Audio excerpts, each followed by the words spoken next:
Video काफी interesting होने वाली है क्योंकि इस क्लास 10th की वीडियो में हम मैथ सब्जेक्ट को हैक करने वाले हैं। किस तरह से हैक किया जाएगा समझा देता हूं। देखो बहुत आसान तरीके से आपको बता देता हूं। क्लास 10th में जितने भी कॉन्सेप्ट आते हैं सब्जेक्ट मैथ के, उन सभी कॉन्सेप्ट के साथ साथ जो भी फॉर्मूले होते हैं हर एक चैप्टर के, सब कुछ आपको बता दिया जाएगा। पूरी बुक आपकी इस वीडियो में कवर हो जाएगी। वीडियो को एंड तक देखोगे तो जो भी कॉन्सेप्ट है, फॉर्मूले हैं, सब कुछ आपके क्लियर हो जाएंगे। और वीडियो को सिर्फ देखना नहीं है, वीडियो में जो भी कॉन्सेप्ट आपको बताए जाएंगे, फॉर्मूले आपको बताए जाएंगे, उनके नोट्स आपने बना लेने हैं। क्विक रिवीजन के लिए ये नोट्स बहुत हेल्पफुल रहेंगे आपकी। और जो भी ये आज की वीडियो होने वाली है, इसका अगर पीडीएफ चाहिए तो टेलीग्राम पर मिल जाएगा। टेलीग्राम का लिंक दिया गया है डिस्क्रिप्शन बॉक्स में। टेलीग्राम पर इसका पूरा का पूरा पीडीएफ आपको प्रोवाइड कर दिया जाएगा। और हमेशा एक बात याद रखनी है कि भैया कोई भी वीडियो आप देखते हो तो उसको शेयर जरूर कर देना है। अब जो भी हमारी ये फॉर्मूला शीट होने वाली है सभी के सभी क्लास 10th सब्जेक्ट मैथ के 14 चैप्टर्स की, इसको शुरू करते हैं नेक्स्ट पेज से। पूरी की पूरी बुक के सारे फॉर्मूले और कॉन्सेप्ट बताने वाला हूं। तो सबसे पहले चैप्टर की बात कर लेते हैं। सबसे पहला चैप्टर है भैया रियल नंबर्स। रियल नंबर्स के सबसे पहले कॉन्सेप्ट की बात करते हैं। आसान सा ये कॉन्सेप्ट है, ये है फंडामेंटल थ्योरम ऑफ अर्थमेटिक। इसमें हमें कहता है कि कोई भी कंपोजिट नंबर है उनको प्राइम फैक्टराइजेशन की फॉर्म में लिखा जा सकता है। लाइक एग्जांपल के लिए ले लेते हैं भैया 72 हमारे पास कोई नंबर है, इसी तरह से 21 हमारे पास कोई नंबर है। तो जो भी हमारे पास ये नंबर्स आए हैं इनको प्राइम फैक्टर्स की फॉर्म में लिखा जा सकता है। अब जो भी हमारा ये 72 है, इसके प्राइम फैक्टर्स क्या होंगे भैया? 2 की पावर 3 हो जाएगा, मल्टीप्लाई में यहां पर 3 की पावर 2 हो जाएगा। इस तरह से प्राइम फैक्टर्स की फॉर्म में इनको लिखा जा सकता है। अगर आप इसको इस तरह से लिखना चाहते हैं कि भैया 2 मल्टीप्लाई में 2 मल्टीप्लाई में 2, 3 बार आपने 2 लिख देना है क्योंकि इस पर पावर 3 लगी हुई है। इसके बाद आगे आपने यहां पर 3 मल्टीप्लाई में 3, अगर आप इस तरह से लिखना चाहते हैं तो इस तरह से लिख सकते हैं या फिर इस तरह से भी, जैसा भी आपको सही लगता है उस हिसाब से आप लिख सकते हैं। अगर हम 21 की बात करते हैं तो भैया ये भी हमारा एक कंपोजिट नंबर है। इसके प्राइम फैक्टर से क्या हो जाएंगे भैया?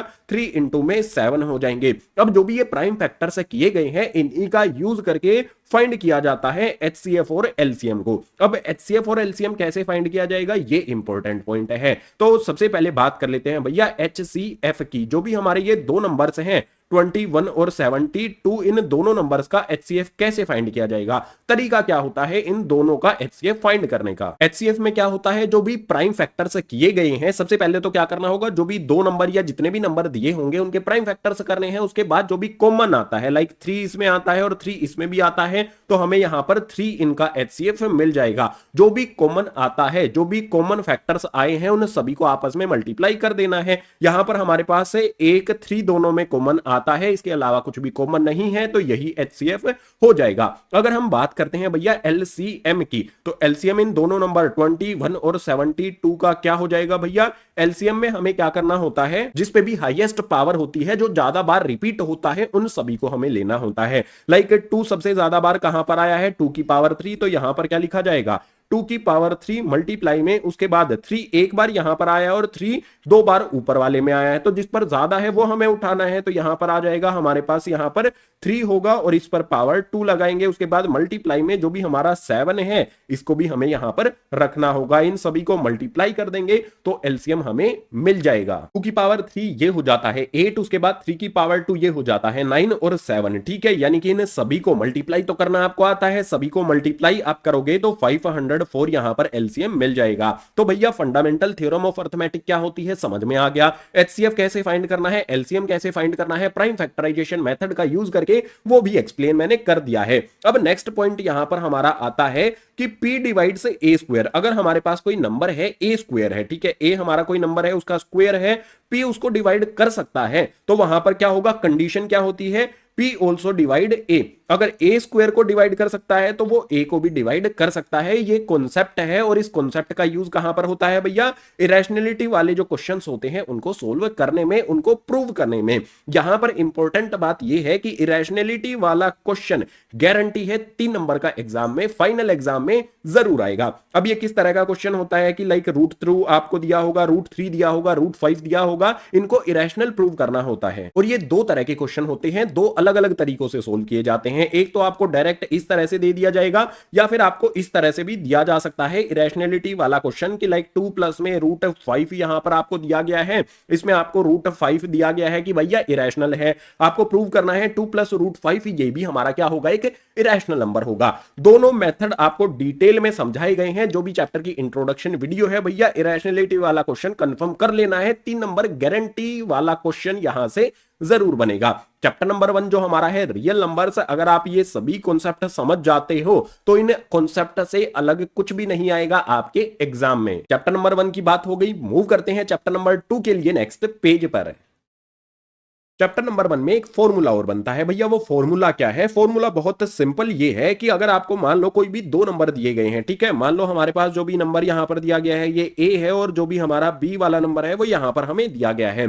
अगर उनका एचसीएफ और एलसीएम हम फाइंड करते हैं तो एचसीएफ और एलसीएम के बीच में रिलेशन क्या होता है? नंबर्स के साथ। ये अगर फॉर्मूला आपको आता है तो यहां से भी एग्जाम में क्वेश्चन कंफर्म बनेगा ही बनेगा। तो फॉर्मूला क्या होता है कि भाई हमारा जो भी फर्स्ट नंबर है ए, अगर मैं उसको मल्टीप्लाई कर देता हूं बी वाले नंबर के साथ तो वो इक्वल होता है भैया एलसीएम मल्टीप्लाई में जो भी हमारा एचसीएफ होता है उसके। यानी कि जिन भी 2 नंबर्स का हमने एचसीएफ और एलसीएम फाइंड किया है, अगर हम उन दोनों को मल्टीप्लाई कर दें और एलसीएम और एचसीएफ को मल्टीप्लाई कर दें तो वो एक दूसरे के इक्वल होते हैं भैया। इस फॉर्मूले से रिलेटेड एग्जाम में क्वेश्चन हर बार देखने को मिलता है। अब हमारा जो रियल नंबर्स वाला चैप्टर है इसके सभी कॉन्सेप्ट हमने डिस्कस कर लिए, तो अब चैप्टर नंबर 2 पॉलिनोमियल्स की बारी है, उसके लिए मूव करेंगे नेक्स्ट पेज पर।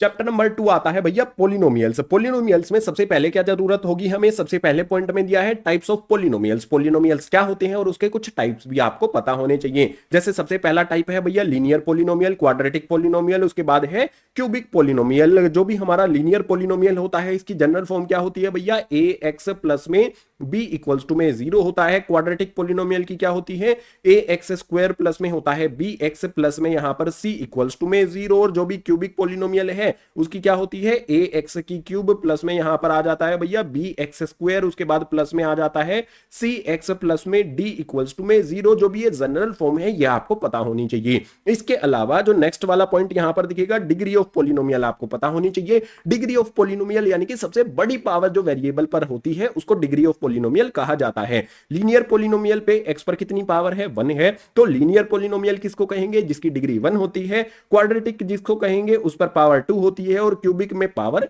3 होती है, यानी कि डिग्री 3 होगी। ठीक है, तो जो भी हमारा फर्स्ट और थर्ड पॉइंट है वो हमने क्लियर किया। आएंगे भैया सेकंड पॉइंट पर। सेकंड पॉइंट में कहता है geometric meaning of zeros of polynomial. आपको पता है ना, इस तरह से आपको ग्राफ दिया होगा, उस ग्राफ को देखकर बताना है कितने नंबर ऑफ जीरोस होते हैं पॉलिनोमियल के। तो वहां पर ग्राफ कुछ इस तरह से दिया होता है कि भैया जो भी लाइन है वो हमारी क्या होगी, जहां पर भी कट करे और टच करे बस उन पॉइंट्स को हमें काउंट करना है। जैसे यहां पर देखो भैया एक पॉइंट ये हो गया, दूसरा पॉइंट ये हो गया, जहां पर कट करती है, जहां पर टच करती है उसको भी हमें काउंट कर लेना है। तो 3 ऐसे पॉइंट हैं जहां पर एक्स एक्सिस को कट किया जा रहा है, तो यहां पर नंबर ऑफ जीरोस कितने हो जाएंगे इस कंडीशन के लिए? 3 हो जाएंगे। 1 नंबर का क्वेश्चन एग्जाम में हर बार देखने को मिलता है। सो नेक्स्ट यहां पर हमारा फोर्थ पॉइंट आता है relations between zeros and coefficients.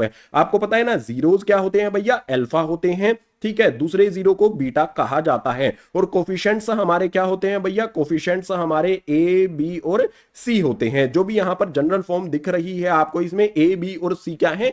Coefficients हैं। और इनके जो भी हमारा क्वाड्रेटिक पॉलिनोमियल होगा इसके जीरोस क्या होंगे? अल्फा और बीटा होते हैं। जीरोस को रूट्स भी कहा जाता है। ये जीरोस जो वेरिएबल है उसकी वैल्यू होते हैं। अब इनके बीच में रिलेशन क्या होता है, संबंध क्या होता है, ये आपको पता होना चाहिए। तो संबंध 2 तरीके से होता है। अगर मैं जीरोस यानी कि अल्फा प्लस में बीटा जीरोस को ऐड कर देता हूं तो ये इक्वल होता है हमारा -b/a के। और अगर मैं इनका यहां पर मल्टीप्लीकेशन कर देता हूं, प्रोडक्ट कर देता हूं, यानी कि अल्फा बीटा इक्वल्स टू में हो जाता है हमारा c/a। जो भी ये 2 रिलेशन है ये आपको पता होने चाहिए। काइंड ऑफ ये फॉर्मूला है तो इनको राइट डाउन आपने कर लेना है। तो जो भी जीरोस हैं, कोफिशिएंट्स हैं, उनके बीच में जो रिलेशन है इन 2 फॉर्मूले से हमने यहां पर शो कर दिया है। अब एक मान लो सिचुएशन, आपको जीरोस दे दिए जाएं और आपको पॉलिनोमियल बनाना है। कैसे किया जाएगा? एक इंपॉर्टेंट फॉर्मूला लिखवा रहा हूं, बुक में आपको देखने को नहीं मिलेगा, यहां पर ही मिलेगा। तो ये इंपॉर्टेंट फॉर्मूला क्या है भैया?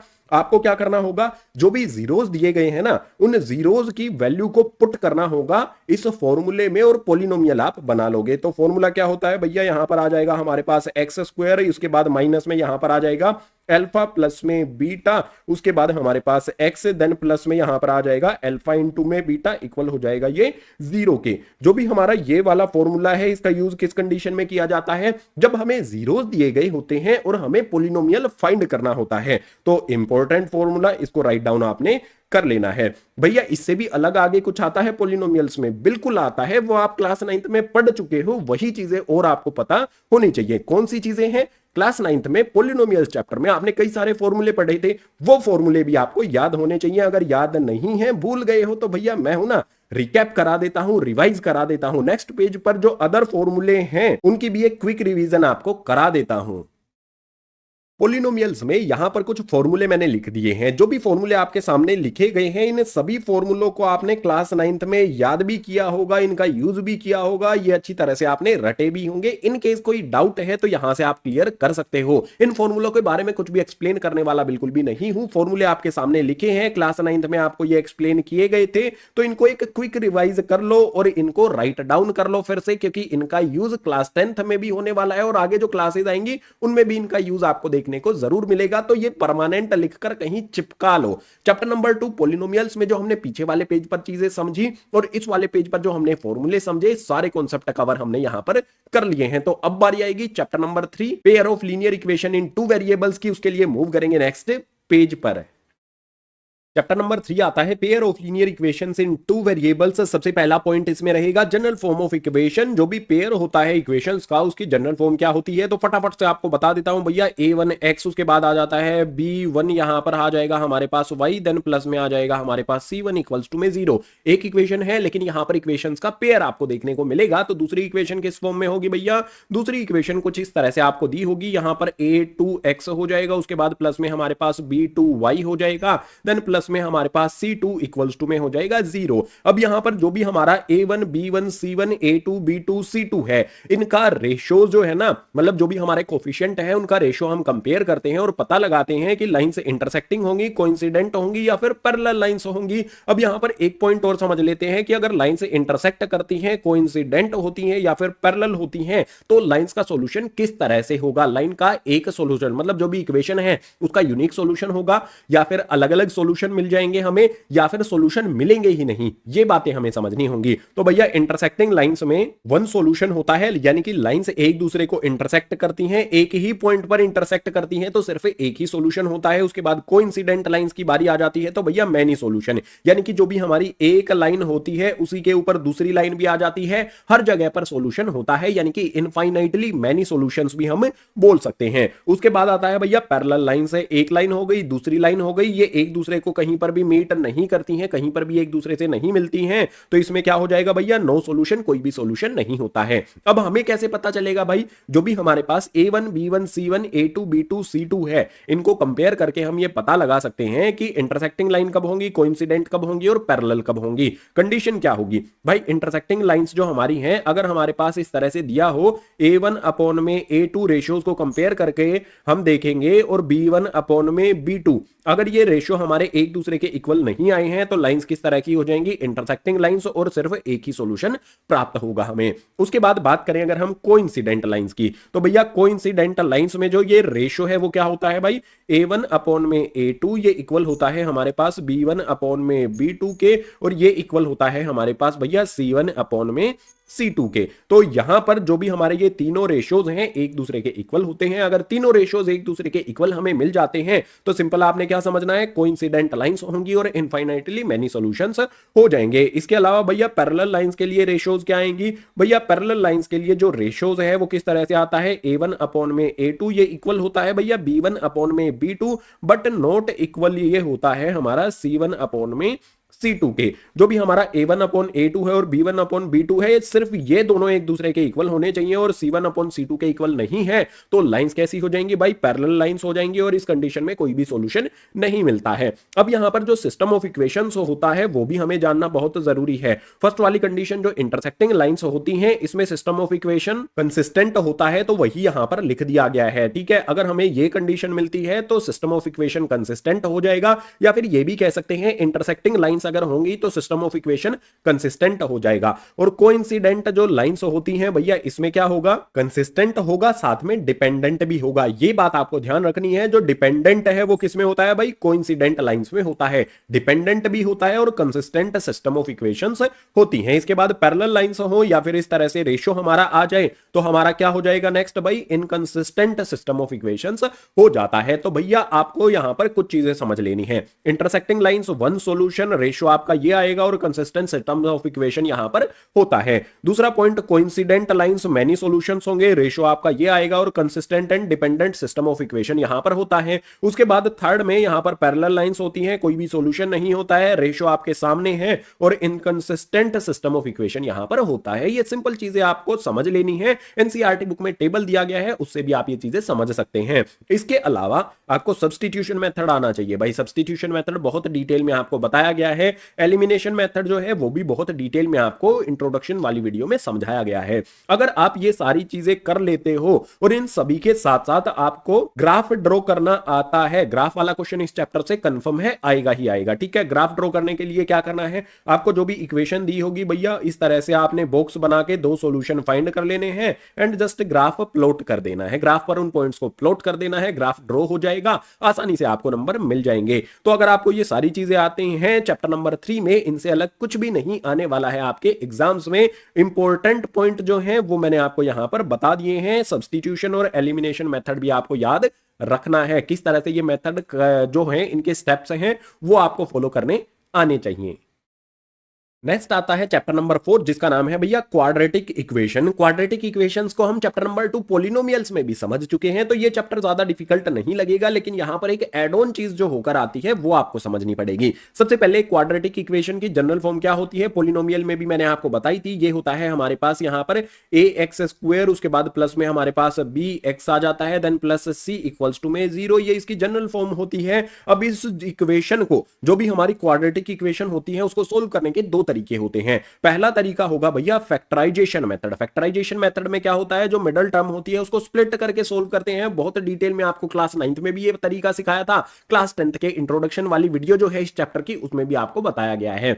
इसमें मिडिल टर्म जो होती है उसको स्प्लिट करके सोल्व किया जाता है। इसके अलावा एक और तरीका भी है। वो तरीका कौन सा है भैया, क्वाड्रेटिक फॉर्मूले वाला तरीका है। अब इस क्वाड्रेटिक फॉर्मूला में क्या होता है भैया, जो भी हमारा x है उसकी वैल्यू कैसे फाइंड करते हैं, यहां पर आ जाता है माइनस में b, उसके बाद आता है प्लस माइनस, रूट के अंदर आ जाता है भैया b² माइनस में 4ac और अपॉन में यहां पर आ जाता है हमारे पास 2a। अगर इस फॉर्मूले का यूज करेंगे तो भी क्वाड्रेटिक इक्वेशन को सोल्व किया जा सकता है। इसको कहा जाता है भैया क्वाड्रेटिक फॉर्मूला। इसका एक दूसरा तरीका भी होता है लिखने का, वो भी आपको बता देता हूं भैया। x इक्वल्स टू में माइनस b, उसके बाद प्लस माइनस से यहां पर रूट लगाया जाता है, रूट के अंदर d अपॉन में यहां पर आ जाता है भैया 2a। अब यहां पर आप कहोगे कि भैया ये d क्या होता है, एक्चुअल में b² माइनस 4ac जो है ना, इसको d कहा जाता है। इसको डिस्क्रिमिनेंट कहते हैं, कैपिटल D से इसको शो किया जाता है। सो डिस्क्रिमिनेंट का फॉर्मूला भी यहां पर मैं लिख देता हूं। ये होता है हमारे पास b² माइनस में 4ac, और डिस्क्रिमिनेंट से रिलेटेड एग्जाम में क्वेश्चन हर बार आता है। अब इस डिस्क्रिमिनेंट से रिलेटेड जो हमारे कॉन्सेप्ट हैं, 3 पॉइंट हैं, ये आपको पता होने चाहिए। पहला पॉइंट होता है 2 distinct real roots.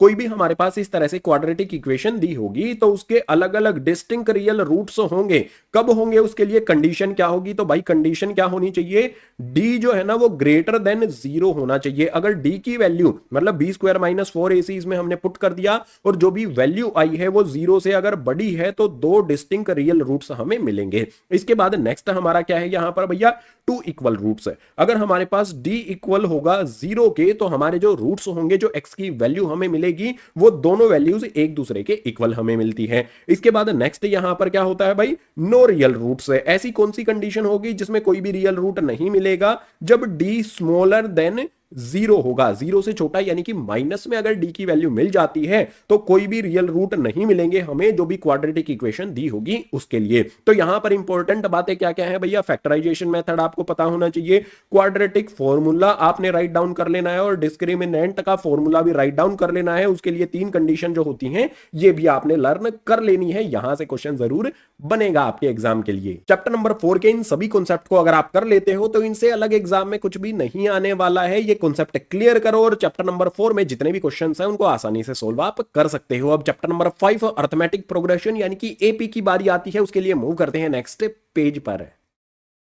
Chapter number 5 इसको कहा जाता है भैया अर्थमेटिक प्रोग्रेशन, और शॉर्ट में हम इसको क्या बोलते हैं भैया, एपी बोल देते हैं। अब ये एपी की जनरल फॉर्म क्या होती है, कोई भी चीज हमें सीक्वेंस में दी जाए तो वो एक एपी बनाती है। एपी की जनरल फॉर्म की बात अगर हम करें तो ये क्या होती है भैया, ए होता है इसमें, उसके बाद ए प्लस में डी आ जाता है, उसके बाद नेक्स्ट यहां पर क्या हो जाता है, ए प्लस में 2d आ जाता है, उसके बाद ए प्लस में हमारे पास 3d आ जाता है। इसी तरह से आगे वाली टर्म्स इसमें आ जाती हैं, ये होती है इसकी जनरल फॉर्म। अब इस जनरल फॉर्म में जो हमारी सबसे पहली टर्म है भैया, इसको a कहा जाता है, दूसरी टर्म जो है इसको a2 कहा जाता है, तीसरी टर्म जो है इसको a3 कहा जाता है, इससे नेक्स्ट वाली जो टर्म है इसको a4 कहा जाता है, और जो लास्ट में हमारी यहां पर टर्म आएगी उसको एन कहा जाता है। ठीक है, सिंपल चीजें यहां पर मैंने बता दी। अब यहां पर यही चीजें मतलब ए क्या है, डी क्या है, जो जो भी इसमें एन आया है, जैसे यहां पर ये क्या है, ये आपको पता होनी चाहिए। वैसे तो पता आपको होगी ही, फिर भी आपकी रिवीजन के लिए बता देता हूं भैया। ए का मतलब होता है कि फर्स्ट टर्म होगी, डी का मतलब होता है कॉमन डिफरेंस, एन का मतलब होता है नंबर ऑफ टर्म्स, जो भी यहां पर लिखा गया है नंबर ऑफ टर्म्स इसका मतलब होता है। ए एन जो यहां पर आया है इसका मतलब होता है nth term of AP, AP की nth टर्म होती है ये। इसके बाद एस एन का मतलब होता है sum of n terms of AP, यानी कि एपी में जितनी भी टर्म्स हैं उन सभी को अगर ऐड कर दिया जाए तो उसे एस एन से शो किया जाता है। देन हमारे पास है एल, जिसको कहा जाता है लास्ट टर्म ऑफ एपी, जो भी लास्ट में दी होती है वो लास्ट टर्म ऑफ एपी होती है, उसको एल से शो यहां पर किया जाता है। ए एन से भी उसको लिख सकते हैं या फिर एल से भी उसको शो कर सकते हैं। अब मेनली जो हमारा अर्थमेटिक प्रोग्रेशन है ये बहुत सिंपल है, क्योंकि मेनली ये दो फॉर्मूलों पर डिपेंड करता है। अगर आपने जनरल फॉर्म को समझ लिया और इन सभी पॉइंट्स को आपने समझ लिया तो दो फॉर्मूले आपको पता होने चाहिए, सब कुछ क्लियर आपका हो जाएगा। nth टर्म का एक फॉर्मूला होता है, सम ऑफ n टर्म्स का एक फॉर्मूला होता है। तो भैया सबसे पहले बात कर लेते हैं n टर्म वाला जो हमारा फॉर्मूला होता है उसकी। फॉर्मूला क्या होता है भैया, ए एन इक्वल हो जाता है हमारा ये a प्लस में n-1 और d यहां पर आ जाता है। भैया ये सिंपल सा फॉर्मूला होता है, इंपॉर्टेंट है, लिख लो, काम आएगा क्लास 10th में भी, और आगे जब जाओगे क्लास 11th में वहां पर भी ये फॉर्मूला आपके काम आने वाला है। इससे नेक्स्ट जो हमारा फॉर्मूला है भैया वो हो जाएगा सम ऑफ n टर्म्स का। यहां पर अगर हमें n टर्म्स दी गई है, कोई नंबर ऑफ टर्म्स हमें दी गई है, उन सभी को हमें जोड़ना है, सबका सम करना है, तो उसके लिए फॉर्मूला क्या यूज किया जाएगा भाई, सबसे पहले तो हम इसको एस एन से शो करेंगे। फॉर्मूला होता है n/2, ब्रैकेट यहां पर लगाया जाता है, इसमें आ जाता है 2a प्लस में यहां पर आ जाएगा हमारे पास n-1, d हमारे पास आ जाता है, ब्रैकेट को कर दिया जाता है यहां पर क्लोज। एक ये फॉर्मूला होता है सम ऑफ n टर्म्स का। ये फॉर्मूला जब यूज किया जाता है जब हमें लास्ट टर्म नहीं पता हो। अगर हमें लास्ट टर्म पता हो तो कौन सा फॉर्मूला यूज करना होगा भैया, फॉर्मूला यहां पर लिख देता हूं, एस एन का फॉर्मूला हो जाएगा हमारे पास n/2, ब्रैकेट के अंदर यहां पर आ जाएगा हमारा a प्लस में l। इस तरह से ये वाला फॉर्मूला यूज कर सकते हैं। एल यानी कि लास्ट टर्म अगर हमें पता हो तो इस वाले फॉर्मूले का यूज किया जा सकता है सम ऑफ n टर्म्स को फाइंड करने के लिए। अगर लास्ट टर्म नहीं पता है तो भैया ये वाला फॉर्मूला यूज करना है। तो यहां पर मेनली क्या है, एक फॉर्मूला हो गया, दूसरा फॉर्मूला हो गया, तीसरा फॉर्मूला हो गया, 3 फॉर्मूले अगर आपको आ गए तो ये चैप्टर हो जाएगा कंप्लीट। इन 3 फॉर्मूलों से अलग कुछ भी आपके एग्जाम में नहीं पूछा जाएगा। तो चैप्टर नंबर 5 फिनिश हो गया। चैप्टर नंबर 6 जो है वो आता है भैया 8 नंबर का, ट्राइंगल्स चैप्टर का नाम है। उसके क्या क्या समझना है आपने, कौन कौन से उसके फॉर्मूले होंगे, सभी चीजों को समझने के लिए चलेंगे अगले पेज पर। चैप्टर नंबर 6 आता है भैया। चैप्टर नंबर 6 जो हमारा ये ट्राइंगल्स है, ये अकेला चैप्टर जो है ना 8 मार्क्स का वेटेज रखता है, यानी कि 8 नंबर के क्वेश्चंस आपके एग्जाम में देखने को मिलेंगे। ठीक है, अब इस चैप्टर में कॉन्सेप्ट कम है लेकिन थोड़े से डिफिकल्ट जरूर लग सकते हैं वो कॉन्सेप्ट। उनकी प्रैक्टिस जितनी ज्यादा करोगे तभी इजी आपको वो लगेंगे। कौन कौन से कॉन्सेप्ट है भैया, सबसे पहला कॉन्सेप्ट, सबसे इंपॉर्टेंट यही कॉन्सेप्ट है इसमें, बीपीटी थ्योरम, जिसको थिल्स थ्योरम भी कहा जाता है। तो भैया बीपीटी थ्योरम आपने कर लेनी है, और बीपीटी थ्योरम का जो कन्वर्स है उसको भी आपने कर लेना है।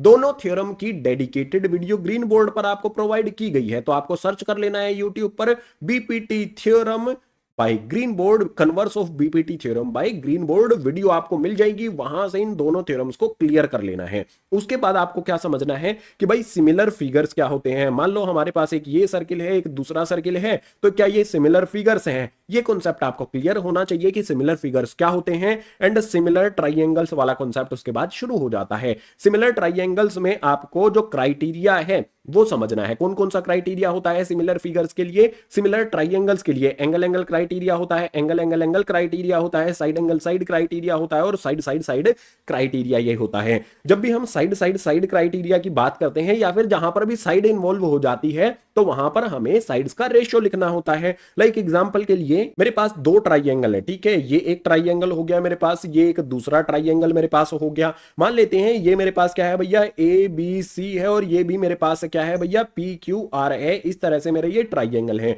साइड्स का रेशियो मुझे लिखना है तो मुझे क्या करना होगा भैया ए बी अपॉन में पी क्यू इस तरह से लिखना होगा, ठीक है। तो ए बी अपॉन में पी क्यू ये साइड्स का रेशियो इस तरह से निकाला जाता है। इसी तरह से भैया B C upon Q R आपने लिख लेना है, इस तरह से आप लिख लो बी सी अपॉन में क्यू आर। उसके बाद यहां पर क्या हो जाएगा भैया ए सी अपॉन में पी आर। तो ये आ जाएगा हमारे पास ए सी अपॉन में पी आर। उसके बाद इनको कंपेयर कर लेना है। अगर इक्वल आपको ये मिलता है तो क्या होगा भैया ऐसे ऐसे ऐसे सिमिलरिटी क्राइटेरिया से अगर ये तीनों रेशो एक दूसरे के इक्वल आ गए हैं तो ये दोनों ट्राइंगल से क्या हो जाएंगे भैया सिमिलर हो जाएंगे। इन पर डिटेल में जो वीडियो है, ठीक है, हर एक चैप्टर की जो इंट्रोडक्शन वीडियो बनाई गई है उसमें सारे कॉन्सेप्ट एक्सप्लेन किए गए हैं। सबसे इंपॉर्टेंट सबसे पहला काम आपने यही करना है कि बीपीटी थ्योरम जिसको थेल्स थ्योरम भी कहा जाता है, बीपीटी थ्योरम और बीपीटी थ्योरम का कन्वर्स आपने समझ लेना है। उसके बाद सिमिलर फिगर्स या सिमिलर ट्राइंगल्स का जो क्राइटेरिया है इंट्रोडक्शन वीडियो से वो आपको समझ में आ जाएगा। यही इस चैप्टर 6 जो ट्राइंगल्स है इसके कॉन्सेप्ट है और ये कॉन्सेप्ट आपको 8 नंबर दिलाकर जरूर जाएंगे। चैप्टर नंबर 6 के बाद अगर हम बात करें तो भैया चैप्टर नंबर 7 आ जाता है जिसको कहा जाता है यहां पर कोऑर्डिनेट ज्योमेट्री। कोऑर्डिनेट ज्योमेट्री जो होता है उसमें हमारे पास क्या होता है भैया, हमारे पास कोऑर्डिनेट्स होते हैं। एक हमारा एक्स होता है, दूसरा हमारा वाई होता है। अब एब्सिसा किसको कहेंगे, ऑर्डिनेट किसको कहेंगे, ये आपको कंफ्यूज जरूर करता होगा। इजी वे में इसको क्लियर करो। देखो गाइज, जो भी हमारे पास एब्सिसा है वो हमारी एक्स की वैल्यू होती है, ऑर्डिनेट जो है वो हमारी वाई की वैल्यू होती है। तो ब्रैकेट के अंदर जो भी कोऑर्डिनेट आपको दिया होगा, फर्स्ट क्या हो जाएगा भैया हमारा एब्सिसा, सेकंड क्या हो जाएगा हमारा ऑर्डिनेट। सिंपल है ना। तो जो भी हमारी एक्स की वैल्यू है उसको एब्सिसा कहेंगे, वाई की वैल्यू को हम ऑर्डिनेट कहेंगे। अब ये जो हमारा चैप्टर नंबर 7 कोऑर्डिनेट ज्योमेट्री है ये भी फॉर्मूलों पर डिपेंड है। फॉर्मूले कौन कौन से होंगे भैया, distance formula, distance from origin, mid point formula, section formula. अगर ये 4 फॉर्मूले आपको पता है और सिंपल ग्राफ वाली चीजें आप समझते हो तो आसानी से इस चैप्टर को आप कंप्लीट कर लोगे। डिस्टेंस फॉर्मूला क्या होगा भाई, मान लो आपको कोई भी 2 पॉइंट दिए गए हैं, इस तरह से आपको यहां पर ए और बी पॉइंट दिए गए हैं, ठीक है। ये हमारा ए पॉइंट है, ये हमारा बी पॉइंट है। ए के कोऑर्डिनेट हमारे क्या हो जाएंगे x1 y1 हो जाएंगे और बी के कोऑर्डिनेट क्या हो जाएंगे भैया x2 y2 हो जाएंगे। तो हमारा डिस्टेंस फॉर्मूला क्या बनेगा, ए बी का डिस्टेंस हम फाइंड कर रहे हैं तो फॉर्मूला हो जाएगा यहां पर हमारा x2 माइनस में x1। उसके बाद इसका हो जाएगा भैया होल स्क्वायर, प्लस का साइन लगा लो। यहां पर हमारे पास आ जाएगा भैया y2 माइनस में y1 और इसका भी होल स्क्वायर कर दो, रूट के अंदर इसे डाल देना है। तो ये फॉर्मूला होता है सिंपल सा। ये फॉर्मूला आपको याद भी जरूर होगा क्योंकि क्लास 9th में भी ये फॉर्मूला पहले आता था, सिलेबस कम होने के बाद ये फॉर्मूला वहां से हटा दिया गया है। क्लास 10th में ही ये फॉर्मूला आपको पहली बार देखने को मिलेगा। इसके बाद डिस्टेंस फ्रॉम ओरिजिन की अगर हम बात करते हैं तो ओरिजिन हमारा ओ होता है, उसके बाद हमारा ए कोई पॉइंट दिया गया है ग्राफ पर कहीं भी, तो अगर हमें ओरिजिन से ए पॉइंट का डिस्टेंस फाइंड करना है तो उसके लिए फॉर्मूला हमारा क्या हो जाएगा, जो भी हमारे ए पॉइंट के कोऑर्डिनेट्स हैं, मान लेते हैं ए पॉइंट के कोऑर्डिनेट एक्स और वाई होंगे क्योंकि यहां पर एक ही पॉइंट है तो हमारे पास क्या होगा भैया एक्स स्क्वायर, उसके बाद प्लस में हो जाएगा हमारे पास वाई स्क्वायर और इसको डाल देना है हमें रूट के अंदर। डिस्टेंस फ्रॉम ओरिजिन के लिए हमारा ये वाला फॉर्मूला यूज कर लेंगे। अब बात करेंगे भैया मिड पॉइंट फॉर्मूला की। अगर हमें इस तरह से कोई 2 पॉइंट दिए गए हैं, इसका मिड पॉइंट हमें फाइंड करना है, बीच में जो बिंदु है उसको फाइंड करना है, तो उसके लिए क्या किया जाएगा, फॉर्मूला हमारा हो जाएगा कुछ इस तरह से। जो भी हमारा मान लो मिड पॉइंट हमारा यहां पर P है, ठीक है, यहां पर हमारा P जो मिड पॉइंट है उसके कोऑर्डिनेट मान लेते हैं x और y होंगे। तो भैया इन x और y की वैल्यू कैसे फाइंड की जाएगी, P पॉइंट के जो कोऑर्डिनेट्स हैं x और y उसको फाइंड करने के लिए फॉर्मूला हमारा क्या हो जाएगा, फॉर्मूला कुछ इस तरह से हो जाएगा कि भैया x2 उसके बाद यहां पर आ जाएगा प्लस में हमारे पास x1 अपॉन में आ जाएगा 2।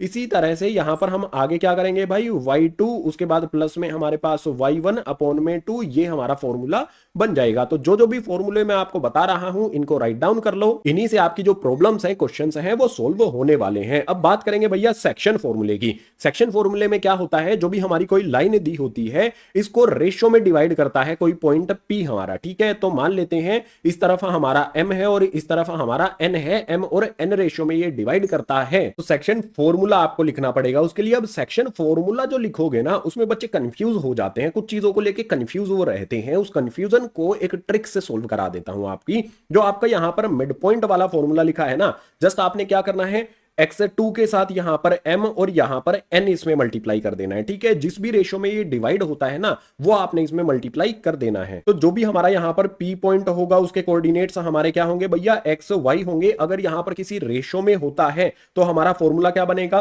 देखो हमारे पास यहां पर x2 है वो एज इट इज आ जाएगा, प्लस में यहां पर हमारे पास है जो x1 है उसको भी एज इट इज यहां पर लिख लेते हैं, ठीक है। ये आ गया हमारे पास x1 अपॉन में हमारे पास क्या करना होगा, जो हमारे पास 2 है ये नहीं लिखेंगे, जो भी हमारा m और n है इसको हमें लिख देना है ऐड करके। तो यहां पर आ जाएगा m प्लस में n। अब हमें करना क्या होगा, देखो x2 है और x1 है, पहले वाले में हम मल्टीप्लाई कर देंगे m से, दूसरे वाले में मल्टीप्लाई कर देंगे n से। तो हमारा यहां पर फॉर्मूला किस तरह से बनेगा, m into x2 plus n into x1 upon में m प्लस में n, ठीक है। ये आधा ही हुआ है फॉर्मूला, अभी आगे भी हमें लिखना है यहां पर। तो इसमें क्या होगा, यहां पर आ जाएगा हमारे पास my2, उसके बाद प्लस में यहां पर n आ जाएगा, उसमें आ जाएगा हमारे पास भैया y1 और अपॉन में आ जाएगा यहां पर m प्लस में n और ब्रैकेट यहां पर कर देंगे क्लोज है। तो भैया डिस्टेंस फॉर्मूला आपको बता दिया, डिस्टेंस फ्रॉम ओरिजिन वाला फॉर्मूला बता दिया, मिड पॉइंट फॉर्मूला आपको बता दिया, सेक्शन फॉर्मूला आपको बता दिया। ये सारे फॉर्मूले राइट डाउन कर लो। एब्सिसा और ऑर्डिनेट क्या होता है वो भी आपको पता होने चाहिए। तो कोऑर्डिनेट ज्योमेट्री में इससे अलग कुछ भी आने वाला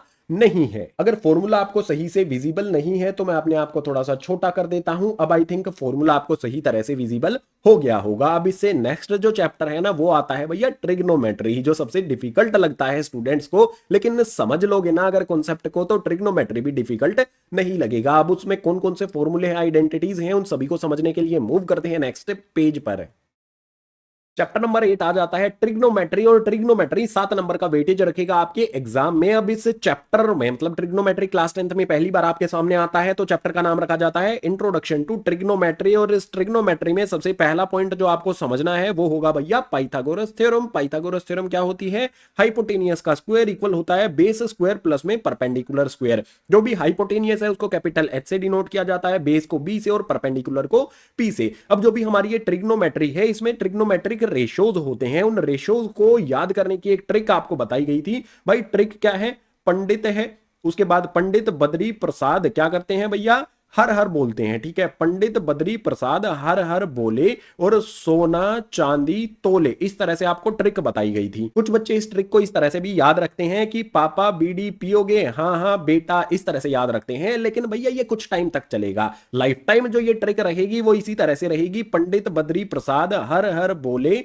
सोना चांदी तोले, इस तरह से आपने इसको लिख लेना है। अब यहां पर देखो जो हमारा पहला रेशो है S4 क्या होता है, हमारा साइन थीटा होता है। तो नेक्स्ट हम ट्रिग्नोमेट्रिक रेशियोज की बात करते हैं, ट्रिक की मैंने एक साइड में आपको बता दी है। तो भैया ये वाला जो हमारा पॉइंट है S4 हमारा क्या होता है, साइन थीटा होता है। तो साइन थीटा के लिए हमारा रेशियो क्या बन जाएगा, P अपॉन में H, यानी कि परपेंडिकुलर अपॉन में हाइपोटेनियस। इसके बाद हमारे पास नेक्स्ट क्या है भैया, कोस थीटा है। तो देखो यहां पर कोस थीटा के लिए C4 कोस थीटा, और कोस थीटा क्या होता है हमारा B अपॉन में H होता है, यानी कि बेस अपॉन में हाइपोटेनियस आ जाएगा। इसके बाद हमारे पास ये वाला क्या है, T4 क्या होता है भाई, हमारा टेन थीटा होता है। तो यहां पर मैं इस तरह से लिख सकता हूं टेन थीटा, ये इक्वल हो जाएगा हमारा P अपॉन B, यानी कि परपेंडिकुलर अपॉन बेस के। इसके बाद नेक्स्ट यहां पर क्या किया जाएगा भाई, साइन थीटा का रेसिप्रोकल क्या होता है, यानी कि जो हमारा साइन थीटा है उसका रेसिप्रोकल होता है कोसेक थीटा होता है। यानी कि जो भी हमारा ये रेशियो है ना, जस्ट इसका उल्टा कर दो, P अपॉन H है तो H अपॉन P हमारा यहां पर कोसेक के लिए हो जाएगा।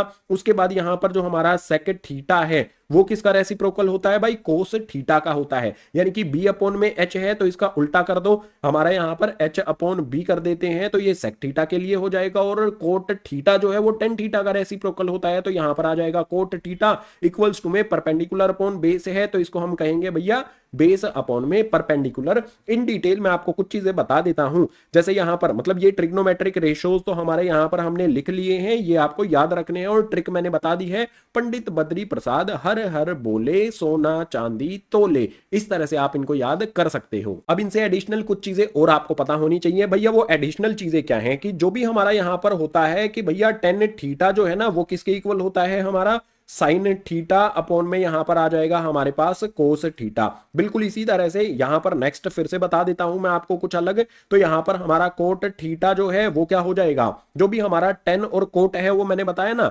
रेसिप्रोकल होता है, तो sine theta upon cos theta होगा, तो रेसिप्रोकल यानी कि इसका उल्टा कर दो फ्रैक्शन का, तो ये हो जाएगा हमारे पास यहां पर कोस थीटा अपॉन में यहां पर आ जाएगा हमारे पास साइन थीटा। इस तरह से कई सारी चीजें हम कर सकते हैं, जैसे यहां पर मैं इस तरह से लिख सकता हूं कि भैया साइन थीटा इक्वल किसके हो जाएगा, साइन थीटा और कोसेक थीटा क्या होते हैं, एक दूसरे के रेसिप्रोकल होते हैं, तो मैं इसको इस तरह से लिख सकता हूं 1 अपॉन में यहां पर लिखा जा सकता है इसको कोसेक थीटा। इसी तरह से भैया कोस थीटा को मैं कैसे लिख सकता हूं, कोस थीटा इक्वल्स टू में 1 upon sec theta, tan theta equals to में 1 अपॉन कोट थीटा। कई सारे ऑपरेशंस यहां पर अप्लाई किए जा सकते हैं, ठीक है। मतलब ये सिंपल रेशियोज आपने जब याद कर लिए हैं और कुछ इस तरह के ऑपरेशंस जब आप क्वेश्चंस की प्रैक्टिस करोगे तो वो भी आपको ऑटोमेटिकली लर्न हो जाएंगे। उसके बाद इंपॉर्टेंट क्या आता है भैया, तीन ट्रिग्नोमेट्रिक आइडेंटिटीज आती हैं। सबसे पहली कौन सी होती है इसमें, वो तो सभी को याद होती है, तो आइडेंटिटी कौन सी है हमारी, यहां पर आ जाएगा हमारे पास साइन स्क्वायर थीटा प्लस में आ जाएगा यहां पर हमारे पास कोस स्क्वायर थीटा, ये इक्वल होता है हमारा 1 के,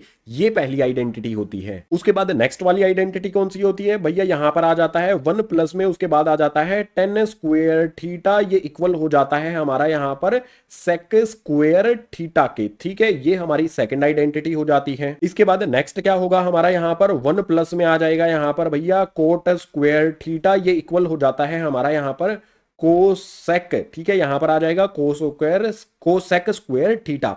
अब यहां पर जो भी मैंने आपको ट्रिग्नोमेट्रिक रेशियोज बताए हैं, पाइथागोरस थ्योरम बताई है और ट्रिग्नोमेट्री की तीन आइडेंटिटीज बताई हैं, इन सभी को राइट डाउन आपने कर लेना है। ये चीजें अगर आप क्लियर कर लेते हो तो इनके अलावा एक इंपॉर्टेंट चीज और आपने समझनी है, उसको कहेंगे भैया ट्रिग्नोमेट्री टेबल। अब ट्रिग्नोमेट्री टेबल आपके सामने प्रस्तुत है। ट्रिग्नोमेट्री टेबल को ठीक है विद इन 2 to 3 मिनट्स तैयार किया जा सकता है, पता चल जाएगी, और इस टेबल को आप विद इन 2 और 3 मिनट्स तैयार कर लोगे। वैल्यूज जो है ना वो रटने की जरूरत आपको नहीं पड़ेगी। सो चैप्टर नंबर 8 ट्रिग्नोमेट्री में आपने क्या करना है, रेशियोज करने हैं, ट्रिग्नोमेट्रिक आइडेंटिटीज करनी है, और ट्रिग्नोमेट्री टेबल की जो वैल्यूज हैं ये आपको पता होनी चाहिए। अगर ये सारी चीजें आपने नोट डाउन कर ली हैं तो इनको लर्न कर लो, और चैप्टर नंबर 8 का कोई भी क्वेश्चन इन कॉन्सेप्ट से आप सोल्व कर सकते हो। जो ट्रिग्नोमेट्री टेबल आपको मैंने पीछे वाले पेज पर बताया था, उसी ट्रिग्नोमेट्री टेबल में जो वैल्यूज गिवन होती है उनका use chapter number 9 some applications of trigonometry में भी होने वाला है, ठीक है। तो ट्रिग्नोमेट्री टेबल का यूज कहां पर होगा भैया, 2 चैप्टर्स के अंदर होगा, और इस ट्रिग्नोमेट्री टेबल को बनाने की ट्रिक मैंने आपको एक अलग से डेडिकेटेड वीडियो में प्रोवाइड कर दी है, उसको जरूर देख लेना है एग्जाम में जाने से पहले। बात करते हैं चैप्टर नंबर 9 की, तो भैया चैप्टर नंबर 9 में ट्रिग्नोमेट्री टेबल वैल्यूज तो आपको पता होनी चाहिए, मैंने आपको ये पॉइंट क्लियर कर दिया। इसके अलावा 4 चीज आपको पता होनी चाहिए, horizontal level, angle of elevation, line of site, angle of depression. सबसे पहले बात करेंगे भैया हॉरिजॉन्टल लेवल की। हमारा एक ट्राइएंगल होता है, उसमें जो भी हमारी इस तरह से लाइन होती है, लेटी हुई लाइन होती है, उसको कहा जाता है भैया हॉरिजॉन्टल लाइन। यहां पर हमारे पास ये आ जाएगा हमारे पास हॉरिजॉन्टल लेवल, हॉरिजॉन्टल लाइन भी इसको बोल सकते हैं। जो भी हमारी इस तरह से हॉरिजॉन्टल लाइन होती है उसको हॉरिजॉन्टल लेवल हम बोल सकते हैं। इसके बाद नेक्स्ट आता है एंगल ऑफ एलिवेशन। भाई कोई पर्सन यहां पर खड़ा है तो उसके लिए एंगल ऑफ एलिवेशन किसी वो टावर के ऊपर वाले पॉइंट को देख रहा है, तो यहां पर जो भी एंगल बनेगा, लेट्स सपोज यहां पर हमारा ए एंगल है, इस ए एंगल को क्या कहेंगे, ये हो जाएगा हमारा एंगल ऑफ एलिवेशन। इसके बाद लाइन ऑफ साइट की बात करते हैं। यहां पर खड़ा होकर वो जिस तरफ भी देख रहा होता है उस वाली लाइन को कहा जाता है लाइन ऑफ साइट। अब एक दूसरी कंडीशन भी आ जाती है, मान लो वो पर्सन यहां की बजाय किसी ऊपर वाले पॉइंट पे खड़ा होकर नीचे की तरफ देखता है ना, ऊपर खड़ा होकर नीचे की तरफ जब देखता है तो उसको कहा जाता है एंगल ऑफ डिप्रेशन। ठीक है, यहां पर उसका हॉरिजॉन्टल लाइन यहां पर होगी उस कंडीशन में, और जो भी यहां पर एंगल बनेगा, लेट्स सपोज जो भी हमारा ये बी एंगल बना है, ये क्या हो जाएगा, एंगल ऑफ डिप्रेशन हो जाएगा। और एक बात आपको पता होनी चाहिए कि एंगल ए और एंगल बी एक दूसरे के इक्वल होगा, क्योंकि भाई ये वाली लाइंस कैसे होंगी, पैरेलल, ये ट्रांसवर्सल, इधर एंगल बनेगा इधर एंगल बनेगा, तो ये एक दूसरे के इक्वल होंगे। क्लास 9th वाला कौन सा कॉन्सेप्ट यहां पर इन दोनों को इक्वल करने के लिए यूज किया है, कमेंट करके मुझे जरूर बताना। चैप्टर नंबर 9 में ट्रिग्नोमेट्री टेबल और इसके अलावा जो 4 पॉइंट मैंने बताए हैं, इनसे अलग कुछ भी नहीं आने वाला है। जस्ट क्वेश्चन को समझना है और आपने जो एप्लीकेशंस हैं उनको सोल्व कर लेना है ट्रिग्नोमेट्री की। तो चैप्टर नंबर 9 भी हमारा कंप्लीट हुआ। अब बारी आ जाती है सर्किल्स वाले चैप्टर की। तो चैप्टर नंबर 10 जो हमारा सर्किल्स आता है, इसके बाद भी एरिया रिलेटेड टू सर्किल्स जो चैप्टर नंबर 11 आएगा। इन चैप्टर्स में कौन कौन से कॉन्सेप्ट आपको कवर करने हैं वो समझ लो। तो सबसे पहले बेसिक जो होता है सर्किल के बारे में, भैया सर्किल का रेडियस क्या होता है, डायमीटर क्या होता है, सर्किल की जो टेंजेंट है वो क्या होती है, सीकेंट क्या होती है, कोड क्या होती है, बेसिक बेसिक चीजें ये आपको पता होनी चाहिए और आपको आई होप पता भी होंगी। अगर नहीं पता है तो चैप्टर की इंट्रोडक्शन वीडियो है, उसमें बहुत डिटेल में आपको बातें बता रखी हैं। अब यहां पर बात करेंगे सर्किल वाला जो चैप्टर नंबर 10 है, भैया इसमें दो ही इंपॉर्टेंट चीजें हैं। अगर ये दो इंपॉर्टेंट चीजें आपने कर ली तो सारा चैप्टर आपका फिनिश हो जाएगा। पहली चीज है भैया थ्योरम 10.1, इंपॉर्टेंट थ्योरम है, इसी से आपके ज्यादातर क्वेश्चन सोल्व हो जाएंगे। थ्योरम क्या कहती है, the tangent to a circle is perpendicular to the radius through the point of contact. यानी कि जो भी हमारा रेडियस होता है, ठीक है, मान लेते हैं ये रेडियस है और किसी पॉइंट से टेंजेंट आती है, हमारा पी पॉइंट से यहां पर क्यू पर ये टेंजेंट है, तो यहां पर आपको क्या समझना है, जो भी टेंजेंट है और रेडियस है, ये पॉइंट ऑफ कांटेक्ट पर जहां पर भी ये एक दूसरे को मिलते हैं वहां पर 90 डिग्री का एंगल बनता है, यानी कि ये परपेंडिकुलर होते हैं एक दूसरे के। सिंपल पॉइंट ये थ्योरम 10.1 से समझ में आ जाता है। इसके बाद आती है भैया थ्योरम 10.2, ये भी एक इंपॉर्टेंट थ्योरम है। अब भैया जो भी थ्योरम है इनको प्रूव किस तरह से किया गया है उन पे अलग से वीडियो बनाई गई है, यूट्यूब पे सर्च कर लो, थ्योरम 10.1 10.2 दोनों थ्योरम आपको करा दी गई है। थ्योरम 10.2 से कॉन्सेप्ट क्या निकल कर आता है, तो कॉन्सेप्ट को कहेंगे the length of two tangents from an external point to circle are equal. मान लो हमारा यहां पर कोई बाहर की तरफ पॉइंट दिया गया है, ये सर्किल है, सर्किल के बाहर की तरफ जो भी पॉइंट दिया गया है उससे जो भी हम मान लो ये पी पॉइंट है, यहां पर ए पी और बी पी दो टेंजेंट हम ड्रॉ करते हैं, तो भैया ये दोनों टेंजेंट जो है ना ए पी और बी पी एक दूसरे के इक्वल होती हैं। ये थ्योरम 10.2 से कंक्लूजन निकलता है। अगर आपने थ्योरम 10.1 कर ली, थ्योरम 10.2 कर ली और बेसिक चीजें आपको पता है सर्किल्स की, तो आसानी से इस चैप्टर के सभी क्वेश्चंस को आप सोल्व कर सकते हो। ये दो कॉन्सेप्ट 10.1 और 10.2 इन दोनों थ्योरम्स को अगर आपने कर लिया तो कुछ भी इससे अलग आने वाला नहीं है, ना आपकी बुक में दिया गया है और ना ही एग्जाम में इनसे अलग कुछ भी आने वाला है। अब बात करेंगे चैप्टर नंबर 11 की। तो चैप्टर नंबर 11 का नाम है भैया एरियाज रिलेटेड टू सर्किल्स। पीछे वाले पेज पर हम सिर्फ सर्किल्स की बात कर रहे थे, अब सर्किल का जो एरिया है ना उसकी बात करेंगे। जो भी हमारा सर्किल होता है, चलो एक सर्किल मैं यहां पर आपके लिए ड्रॉ कर देता हूं, ठीक है, छोटा सा सर्किल मैंने आपके लिए ड्रॉ कर दिया। अब जो भी हमारा सर्किल होता है भैया उस सर्किल में क्या होता है, सेक्टर बनता है, ठीक है। जैसे हम पिज्जा काटते हैं ना, केक काटते हैं, अगर इस तरह से हम कट करते हैं तो सेक्टर बनता है, और सेक्टर जो भी हमारा है ये थीटा होता है भाई।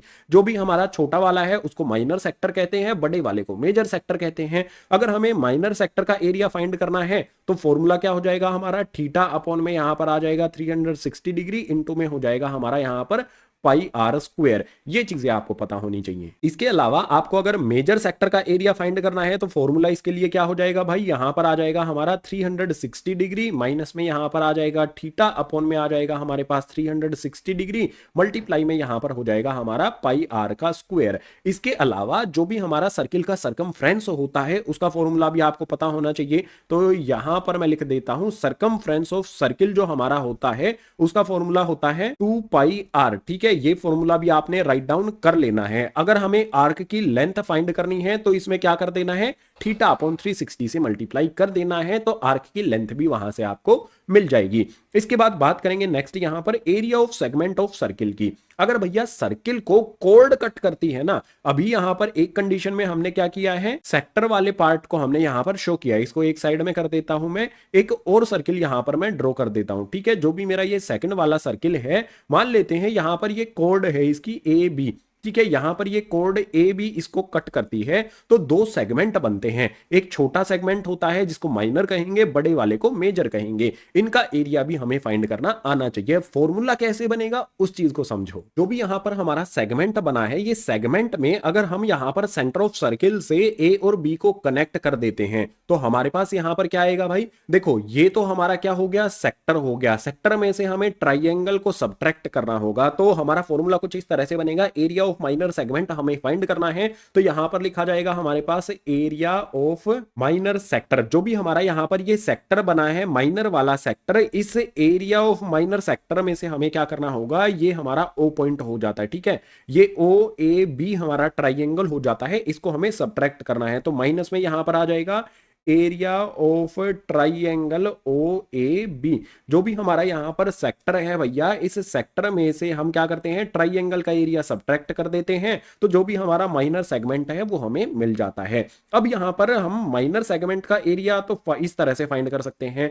अगर हमें फाइंड करना हो भैया मेजर सेगमेंट को, तो वो कैसे फाइंड किया जाएगा भैया, इसका फॉर्मूला इसके नीचे लिख देते हैं। फॉर्मूला हो जाएगा एरिया ऑफ सर्किल माइनस में एरिया ऑफ माइनर सेगमेंट। अगर हमें मेजर सेगमेंट फाइंड करना है तो जो भी सर्किल का एरिया होता है भाई, सर्किल का एरिया क्या होता है, पाई आर स्क्वायर होता है। पाई आर स्क्वायर में से एरिया ऑफ माइनर सेगमेंट जो हमने ऊपर वाले फॉर्मूले से फाइंड किया है उसको सब्ट्रैक्ट कर दो, तो मेजर सेगमेंट का एरिया जो है ना वो हमें मिल जाएगा। ठीक है, यहां पर सेगमेंट है, ये बात आपको ध्यान में रखनी है। जो भी चीजें आप ये करोगे, मैंने आपको क्या बताया भाई, 4-5 फॉर्मूले मैंने आपको बता दिए हैं। सर्कमफ्रेंस ऑफ सर्किल का फॉर्मूला भी मैंने आपको बताया है। इसके अलावा एरिया ऑफ इक्विलेटरल ट्राइंगल का फॉर्मूला भी आपको पता होना चाहिए। एरिया ऑफ इक्विलेटरल ट्राइंगल का जो फॉर्मूला है ना वो राइट डाउन कर लो भैया। फॉर्मूला होता है √3/4, यहां पर आ जाता है हमारे पास ए स्क्वायर। ए क्या होता है, इक्विलेटरल ट्राइंगल जो होता है उसकी तीनों साइड से एक दूसरे के इक्वल होती है, तो ए हो जाएगी यहां पर इक्विलेटरल ट्राइंगल की साइड। तो √3/4 ए स्क्वायर ये होता है एरिया ऑफ इक्विलेटरल ट्राइंगल का फॉर्मूला। इसका भी यूज कई जगह पर आपको करने को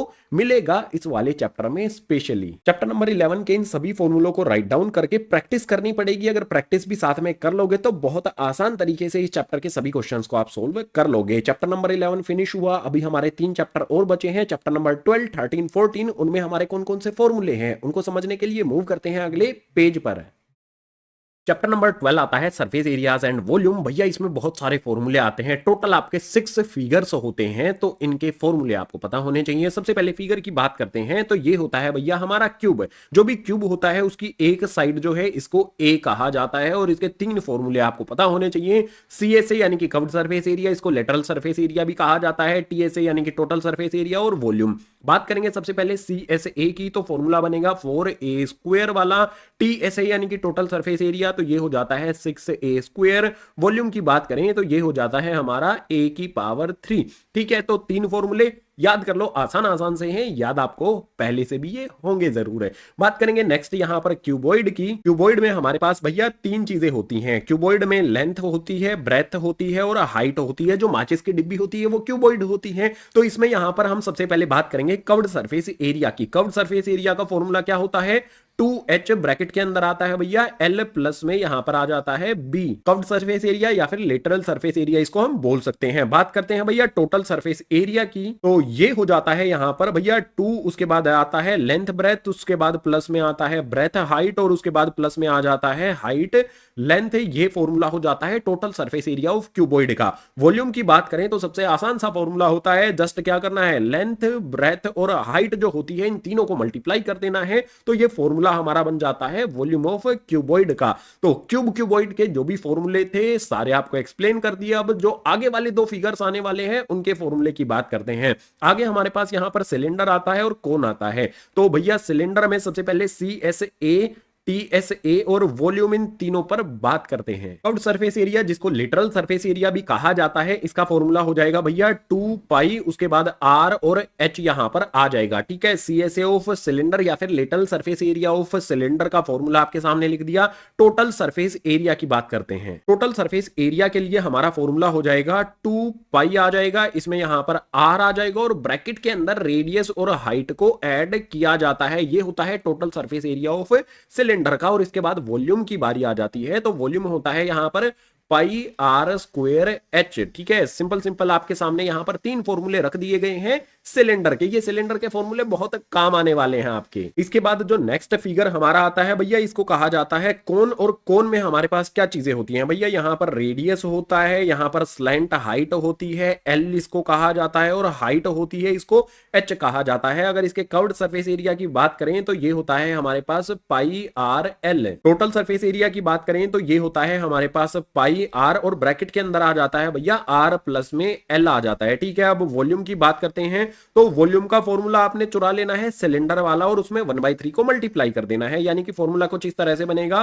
1/3, और जो भी वॉल्यूम ऑफ सिलेंडर है ना वो इसका आगे लिख देना है 1/3। ये हो जाएगा आगे पाई आर स्क्वायर एच। अब आप कहोगे भैया जो हमारी ये एल है ना, इसको फाइंड करने के लिए भी एक फॉर्मूला होता है, वो फॉर्मूला भी आपको मैं बता देता हूं।